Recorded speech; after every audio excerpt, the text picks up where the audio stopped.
क्या आध्यात्मिक यात्रा का अंतिम लक्ष्य मोक्ष ही है या मोक्ष से आगे भी कुछ है? हम जीवन भर कुछ बनने की कोशिश करते रहते हैं, सफल होना चाहते हैं। आध्यात्मिक पथ पर भी यही प्रवृत्ति हमारे साथ चलती रहती है। हम ज्ञानी, योगी, साधक, भक्त न जाने क्या क्या बनना चाहते हैं और हमें लगता है एक दिन हमारी साधना पूरी होगी, ज्ञान प्राप्त होगा और हम मुक्त हो जाएंगे, मोक्ष प्राप्त कर लेंगे। लेकिन अभी तक हमने देखा है कि राजा जनक एक एक करके अपनी सारी पहचानों का विसर्जन करते चले गए। पहले शरीर, फिर मन, फिर इंद्रियां, शास्त्र, ज्ञान, बंधन और फिर अंत में मोक्ष भी लक्ष्य नहीं रहा।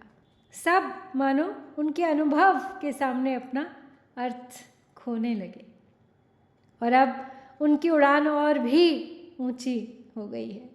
ऐसा प्रतीत होता है मानो सत्य शब्दों से भी बड़ा हो गया। और जब सत्य शब्दों से बड़ा हो जाए तब फिर भाषा भी क्या करे।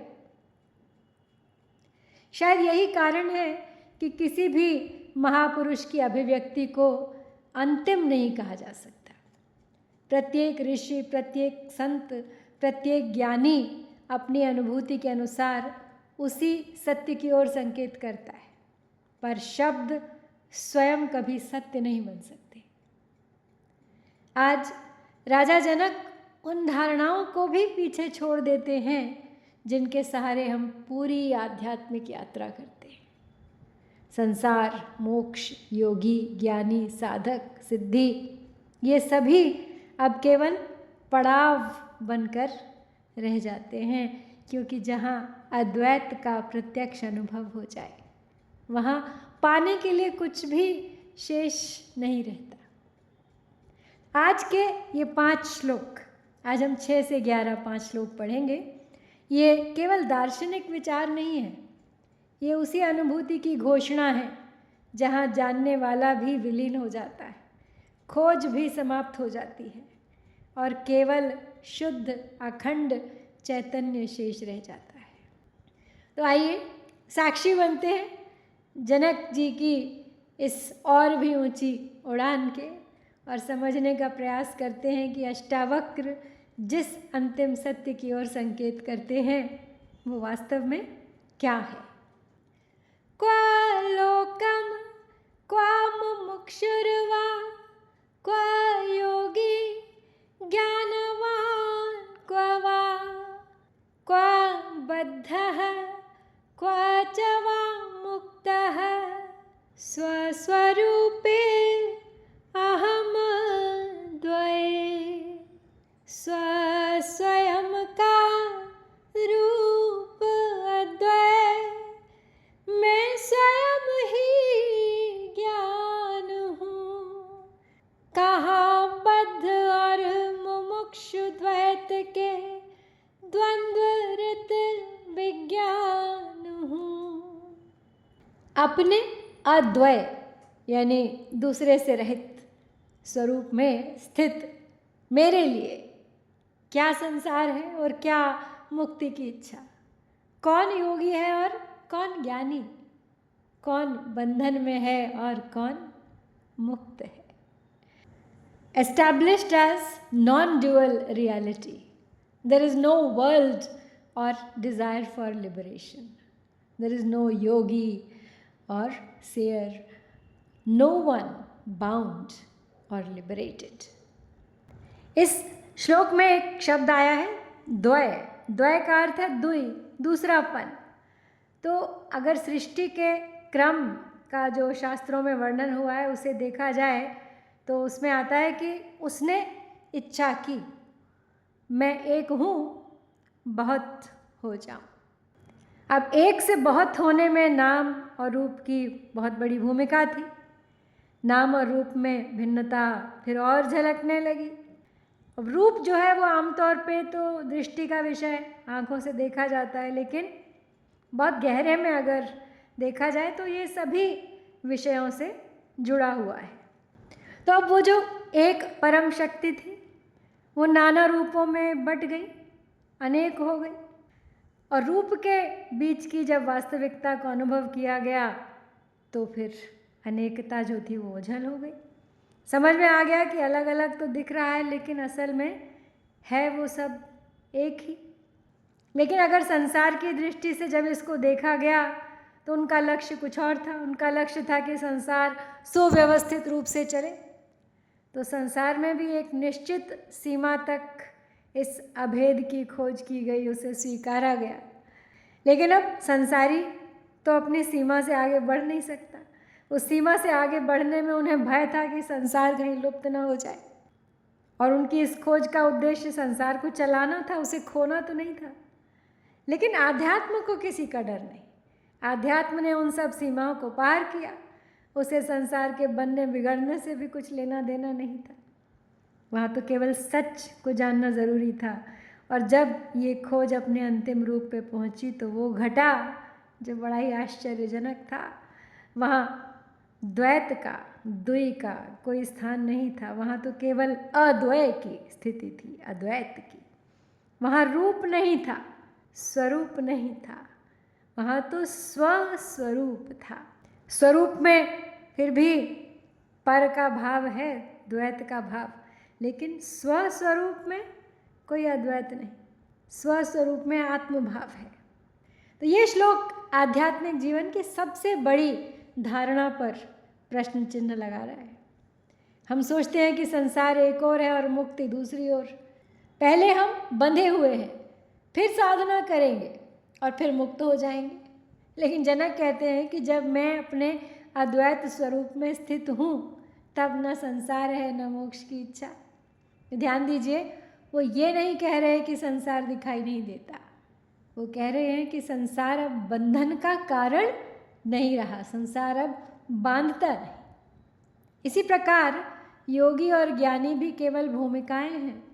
जब तक खोज चल रही है तब तक ये नाम सार्थक है, लेकिन जहाँ खोज पूरी हो जाती है वहाँ खोजने वाले की पहचान भी समाप्त हो जाती है। और सबसे गहरी बात, कौन बंधा, कौन मुक्त हुआ? अब जिस आत्मा को कभी बंधन हुआ ही नहीं उसकी मुक्ति कैसी? जैसे आकाश को रस्सियों से बांधा नहीं जा सकता, वैसे ही आत्मा को भी बांधा नहीं जा सकता। हम आज अपनी आध्यात्मिक प्रगति की तुलना करते रहते हैं कि मैं कितना आगे बढ़ा हूँ, मैं अभी भी अज्ञानी हूँ, क्या सीखा हूँ, क्या मुक्त हुआ। तो अष्टावक्र जी कहते हैं कि जिसे पाना चाहते हो वही तुम्हारा स्वभाव है, इसलिए साधना अहंकार बढ़ाने के लिए नहीं होती, अहंकार गलाने के लिए होती है। तो ये सब प्रश्न निरर्थक हो जाते हैं उसके लिए। क्वा सृष्टिः क्वा च संहारः क्वा साध्यं क्वा च साधनं क्वा साधकः क्वा सिद्धिर्वा स्वस्वरूपे अहम द्वये। मुझ अद्वैत स्वरूप को सृष्टि कहाँ संसार है, कहाँ साध्य साधन सिद्धि साधक, सब आत्मा का प्रसार है। अपने अद्वय यानी दूसरे से रहित स्वरूप में स्थित मेरे लिए अब क्या सृष्टि है और क्या प्रलय, क्या साध्य है और क्या साधन, कौन साधक है और क्या सिद्धि है। Established as non-dual reality, there is no creation or annihilation. What is to be achieved, or what are the means? Who is seeker and what is achievement? तो पिछले सूत्र की कंटिन्यूटी है इस सूत्र में भी। पिछले सूत्र में लोकों का निषेध किया गया था, अब इसमें तो पूरी की पूरी सृष्टि को ही नकार दिया है जनक ने। कहाँ है सृष्टि? जब जान गए तो स्वप्न का सत्य कहाँ? जब स्वप्न नहीं तो उसके संहार और लय का प्रश्न कैसा? अब सृष्टि का अर्थ जन्म के अर्थ में भी लिया जा सकता है और संहार को मृत्यु माना जा सकता है। अब इसे उत्पत्ति और लय भी कहा जा सकता है। जब उत्पत्ति, जन्म और सृष्टि को ही अस्वीकार कर दिया है तो उनसे जुड़े शब्द लय, मृत्यु, संहार तो अपने आप ही निरस्त हो गए। आध्यात्मिक यात्रा का अंतिम निष्कर्ष है यहाँ, जब तक हम अपने को अपूर्ण मानते हैं तभी तक तो एक लक्ष्य होता है, और उस लक्ष्य तक पहुँचने के लिए साधन चाहिए। साधन अपनाने वाला साधक बनता है। लक्ष्य मिल जाने पर सिद्धि की बात होती है। लेकिन जनक कह रहे हैं कि जब मैं अपने अद्वैत स्वरूप में ही पूर्ण हूँ तब साध्य कहाँ, साधन कहाँ, साधक कौन और सिद्धि कैसी। अब इसे एक सरल उदाहरण से समझते हैं। यदि कोई व्यक्ति अपने गले में पहनी हुई माला को भूल जाए और उसे पूरे घर में खोजता रहे, तो क्या वास्तव में माला खोई थी? नहीं।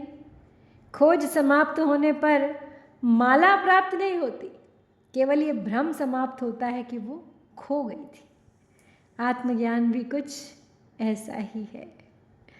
आज लोग आध्यात्मिक उपलब्धियों की सूची बनाते हैं कि इतनी साधना की हमने, इतने मंत्र जाप किए, इतने वर्षों से ध्यान कर रहे हैं। लेकिन अष्टावक्र जी का कहना है कि साधना का उद्देश्य स्वयं को महान सिद्ध करना नहीं होता, स्वयं के भ्रम को समाप्त करना होता है। क्वा प्रमाता प्रमाणं वा, क्वा प्रमेयं, क्वा च प्रमा, क्वा किंचित्, क्वा न किंचित्, वा सर्वदा विमलस्य मे। तो पहले संसार को नकारा, फिर साधन को नकारा, फिर कहा कि सिद्धियां भी अर्थहीन हैं। अब उसके लिए जिसने स्वरूप उपलब्धि कर ली हो, जिसने जान लिया हो अपने स्वरूप को, कर्म से, भावना से, मानसिक कर्मों से, शारीरिक कर्मों से परमात्म तत्व की अनुभूति संभव नहीं है। तो यहाँ जनक ने ज्ञान के परोक्ष और अपरोक्ष दोनों स्वरूपों को नकार दिया है। परोक्ष ज्ञान का अर्थ है विचार पूर्वक प्राप्त किया गया ज्ञान, शास्त्रों द्वारा जिसका प्रतिपादन किया गया है, वो परोक्ष ज्ञान है। वो ज्ञान तो होता है लेकिन आँखों से परे का होता है। नक्शे पर शहर की स्थिति का पता चल गया, उसकी ऐतिहासिक, सांस्कृतिक, भौगोलिक सूक्ष्म जानकारी हासिल कर ली, लेकिन स्वयं उसे अभी देखा नहीं है। तो जनक कहते हैं सर्वदा विमलस्य में, सदैव विमल मुझ में। तो ज्ञान के इन साधनों का वहाँ क्या काम। वहाँ न ज्ञान की इच्छा करने वाला है, न वो है जिनसे ज्ञान प्राप्त किया जाए, और न ही वो रहता है जिसे जानना है, और न ही ज्ञान स्वयं। तो परोक्ष ज्ञान के लिए जो चाहिए उसकी कोई सार्थकता नहीं, सब बेकार है, बिना अर्थ का है। और वहाँ ये दोनों शब्द बेमायने हैं कि कुछ है या कुछ नहीं है। सर्वदा विमलस्य में, इस शब्द से जनक अपने स्वस्वरूप की, स्वप्रकाशता की ओर भी संकेत कर रहे हैं। स्वप्रकाश का अर्थ क्या होता है? जैसे सूर्य है, उसे प्रकाशित होने के लिए किसी अन्य प्रकाश की आवश्यकता नहीं होती। उपनिषद भी कहते हैं यस्य भासा सर्वमिदं विभाति, जिसके प्रकाश से यह समस्त प्रकाशित हो रहा है। तो अपने उसी स्वस्वरूप को जब जान लिया तो फिर क्या जानना बाकी रह गया। ये श्लोक ज्ञान की पूरी प्रक्रिया को पार कर जाता है। सामान्यतः ज्ञान के 3 अंग माने जाते हैं। जानने वाला यानी प्रमाता, जिसे जाना जाए, प्रमेय, और जानने का साधन प्रमाण। लेकिन जनक कहते हैं कि मेरे निर्मल स्वरूप में ये तीनों कहाँ हैं? क्योंकि जहाँ केवल एक अद्वैत चेतना है, वहाँ जानने वाला और जाने जाने वाला अलग कैसे रहेंगे? इसीलिए वो कहते हैं ना थोड़ा है ना अधिक, ना छोटा है ना बड़ा, न सीमित है ना असीम। ये सब तुलनाएं मन की हैं, आत्मा तो तुलनाओं से परे है। लेकिन आज हमारा पूरा जीवन तुलना पर ही आधारित है। हर क्षण हम सोचते हैं मैं उससे बेहतर हूँ, मैं उससे पीछे हूँ, या वो मुझसे आगे कैसे निकल गया। और वो बहुत ही मशहूर विज्ञापन, उसकी साड़ी मेरी साड़ी से सफ़ेद कैसे। तो ये श्लोक हमें तुलना की मानसिकता से मुक्त होने का निमंत्रण देता है। क्वा विक्षेपः क्वा चैकाग्र्यं क्वा निर्बोधः क्वा मूढता क्वा हर्षः क्वा विषादो वा सर्वदा निष्क्रियस्य मे। सर्वदा निष्क्रिय कहा, विक्षेप और एकाग्रता, मूढ़ता ज्ञान सुख और है कहाँ पर व्यग्रता। सदा निष्क्रिय मुझ में क्या अन्यमनस्कता है और क्या एकाग्रता, क्या विवेक है और क्या विवेकहीनता, क्या हर्ष है और क्या विषाद। There is no distraction or focus, no right discrimination or delusion, no joy or sorrow in always actionless self। यहाँ पे आत्म तत्व को जनक ने निष्क्रिय कहा है, जिसमें कोई क्रिया न होती हो, जो कोई क्रिया न करता हो। क्रियाशीलता के लिए ज़रूरी है कि कोई प्रयोजन हो। प्रयोजन किसी कमी को पूरी करने के लिए होता है, कहीं पहुँचने के लिए होता है, किसी लक्ष्य की प्राप्ति के लिए होता है।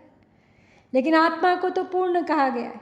तो जहाँ पूर्णता है वहाँ क्रिया का क्या काम, वहाँ किसी लक्ष्य का, किसी अभाव का क्या काम। विक्षेप, एकाग्रता, हर्ष, विषाद आदि कर्तापन का परिणाम है। आत्मा तो ज्ञान रूप है, इसलिए उसमें अज्ञान और मूढ़ता कैसे। अब ध्यान करते समय हम दो अवस्थाओं से गुजरते हैं। कभी मन भटकता है, कभी मन एकाग्र हो जाता है। हम सोचते हैं कि आज ध्यान अच्छा हुआ, या आज मन बहुत भटका। लेकिन जनक कहते हैं कि मेरे लिए ना विक्षेप है ना एकाग्रता। क्यों? क्योंकि ये दोनों ही मन की अवस्थाएं हैं और मैं मन तो हूँ ही नहीं।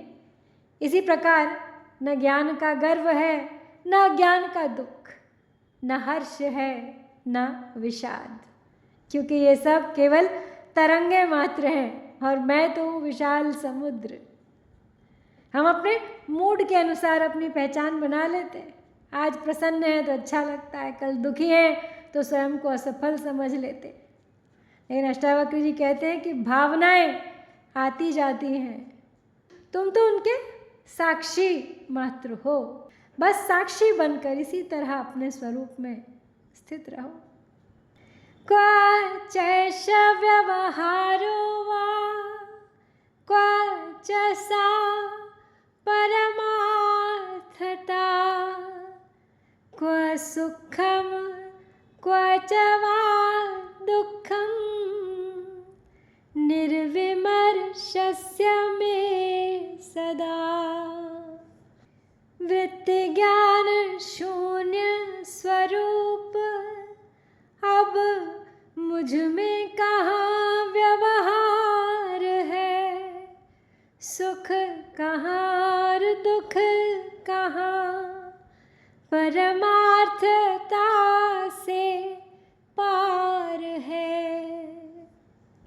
सदा विचार रहित मेरे लिए क्या संसार है और क्या परमार्थ, क्या सुख है और क्या दुख। For the one who is eternally free from thoughts, there is neither this world nor any other, no happiness or suffering for self। वेदांत सिद्धांतों की व्याख्या करने के लिए आदि शंकराचार्य ने प्रातिभासिक, व्यावहारिक और परमार्थिक तीन प्रकार की सत्ताओं की चर्चा की है। प्रातिभासिक सत्ता के उदाहरण हैं जैसे सीप में चांदी का दिखना, रस्सी में सर्प दिखाई देना, रेगिस्तान में रेत पर पड़ने वाली रश्मियों के फलस्वरूप जल की प्रतीति होना।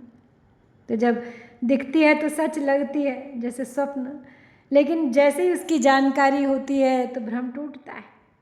सेल्फ प्रोजेक्शन और बाहरी परिस्थितियाँ दोनों मिलकर भ्रांति को जन्म देती हैं। भ्रांति अर्थात प्रतीति, और होने और प्रतीत होने में तो ज़मीन आसमान का अंतर है। तो ये तो हुई प्रातिभासिक सत्ता। अब इसी प्रतीत होने के अंतर को स्पष्ट करते हुए व्यवहार की व्याख्या भी की आचार्यों ने। उनका कहना था कि व्यावहारिक सत्य को व्यवहार तक सीमित रखना चाहिए और उसे पारमार्थिक रूप में स्वीकारने की गलती नहीं करनी चाहिए। व्यवहार को करते हुए परम सत्य को यदि विस्मृत न होने दिया जाए तो व्यवहार और परमार्थ में संतुलन बना रह सकता है। तो जनक यहाँ पे इस सूत्र में इसी व्यावहारिक सत्ता और पारमार्थिक सत्ता के बारे में कह रहे हैं कि वो तो दोनों ही नहीं है। जब सृष्टि जगत जैसे शब्द परमात्म तत्व की अनुभूति के बाद अपना अर्थ खो बैठे तो व्यवहार और परमार्थ इन शब्दों का भी अर्थ कहाँ रह गया भला। ये वाला जो श्लोक है इस 5 श्लोकों के समूह का एक अत्यंत ही सुंदर समापन है। सामान्यतः हम जीवन को 3 भागों में बांट देते हैं। एक तो स्वप्न, दूसरा व्यवहार और तीसरा परमार्थ। 3 प्रकार की सत्ताएं हम जीते हैं। स्वप्न के बारे में तो हम जानते हैं कि वो सत्य नहीं, जब तक था तब तक सत्य था, जब टूट गया तो सब मोहभंग हो गया। फिर दूसरा व्यावहारिक सत्ता जो घर परिवार संसार से जुड़ी है, और तीसरी पारमार्थिक जो आध्यात्मिक जीवन है हमारा। तो ये तीनों ही अलग अलग हैं, लेकिन जनक कहते हैं कि मेरे लिए तो अब इन तीनों का भेद भी नहीं रहा, क्योंकि जहाँ हर क्षण आत्मस्वरूप का अनुभव हो रहा हो वहाँ व्यवहार भी उसी का तो विस्तार है और परमार्थ भी। इसीलिए सुख विशेष है न दुख विशेष, दोनों आते हैं चले जाते हैं, लेकिन जो उन्हें जान रहा है वो तो सदैव वही है, वो तो सदैव शांत रहता है, विचलित नहीं होता। अब आज हम जीवन को 2 टुकड़ों में बांट देते हैं। ऑफिस में हम एक अलग व्यक्ति हैं, घर में अलग, मंदिर में अलग। तो अष्टावक्र जी कहते हैं कि जब भीतर एकत्व प्रकट हो जाए तब जीवन का प्रत्येक क्षण आध्यात्मिक हो जाता है। अब इन 5 श्लोकों में राजा जनक अद्वैत की अंतिम घोषणा करते हैं। कहते हैं कि जब तक मैं साधक हूँ ये भाव बना रहता है, तब तक साधना चलती रहती है, लेकिन जिस क्षण साधक ही विलीन हो जाता है उसी क्षण सिद्धि भी समाप्त हो जाती है। बस यही अकिंचन भाव है, कुछ भी अपना न मानना। यहाँ तक कि ज्ञान, योग, मोक्ष और आध्यात्मिक उपलब्धि भी नहीं, कुछ भी नहीं। केवल एक शांत, निर्मल, अखंड चैतन्य जो सदा से था, आज भी है और सदा रहेगा। और शायद अष्टावक्र हमें यही स्मरण करा रहे हैं, जिस सत्य को पाने के लिए निकले हो तुम उसी सत्य की अभिव्यक्ति हो। तो जब साधक भी नहीं बचता तो क्या शेष रहता है? जान योगी न ज्ञानी न मोक्ष, वो क्या है? बस वही अद्वैत है। साधना भी मिट गई, अब कुछ नहीं बचा, न दुख न सुख न संसार, तब कौन हो तुम? तो चलिए विचार कीजिए। आज इसी प्रश्न के साथ आपको छोड़ती हूँ यहाँ। लौटूंगी अगले सप्ताह आज ही के दिन इसी प्रकरण से अगले 5 श्लोक लेकर। बने रहिए इस यात्रा में मेरे साथ अंत तक। हरि ओम तत्सत। ओम शांति शांति शांति।